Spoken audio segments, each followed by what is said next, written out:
बंद करा, बंद करा, बंद करा. सर्व योजना बंद करा.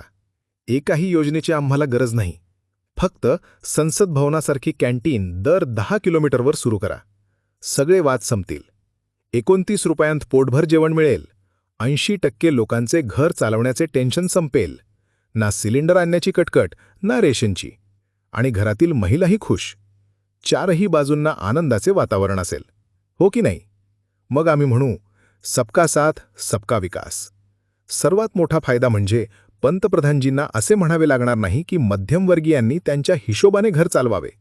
यावर गांभीर्याने विचार करा. संपूर्ण भारतात फक्त एकच जागा अशी आहे जिथे खाण्याचे पदार्थ सर्वात स्वस्त आहेत. चहा बरोबर 1 रुपया, सूप बरोबर 5 रुपये 50 पैसे, डाळ बरोबर 1 रुपया 50 पैसे, जेवण बरोबर 2 रुपये, चपाती बरोबर 1 रुपया, चिकन बरोबर 24 रुपये 50 पैसे, डोसा बरोबर 4 रुपये, बिर्याणी बरोबर 8 रुपये, मासे बरोबर 13 रुपये. या सर्व गोष्टी फक्त गरिबांसाठी आहेत आणि हे सर्व इंडियन पार्लमेंट कॅन्टीन दिल्लीमध्ये उपलब्ध आहे. आणि त्या गरिबांचा पगार आहे 1,50,000 रुपये महिना, तोही विना आयकर. Income tax. संसदीय भत्ता 84,000 रुपये महिना, कार्यालयीन खर्च 62,000 रुपये महिना, दैनिक भत्ता 2,000 रुपये प्रतिदिन. दिल्लीत मोफत निवास न घेतल्यास घर भाडे 2 लाख रुपये महिना. टेलिफोन आणि इंटरनेटसाठी 12,500 रुपये महिना.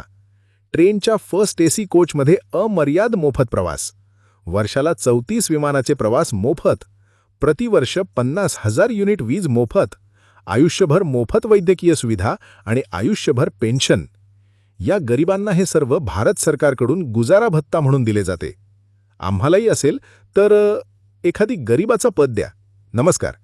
आमदार, खासदार, मंत्री कोणतंही चालेल, म्हणजे आमचंही भागेल. आणि मला सुद्धा गरिबाला सर्व सुविधा भेटू द्या. तुम्हाला सुद्धा असं गरिबीचं पद पाहिजे असेल तर तुमच्या मोबाईलमध्ये जेवढे नंबर सेव्ह आहेत सर्वांना फॉरवर्ड करा, जेणेकरून सर्वांना समजेल खरा गरीब कोण आहे.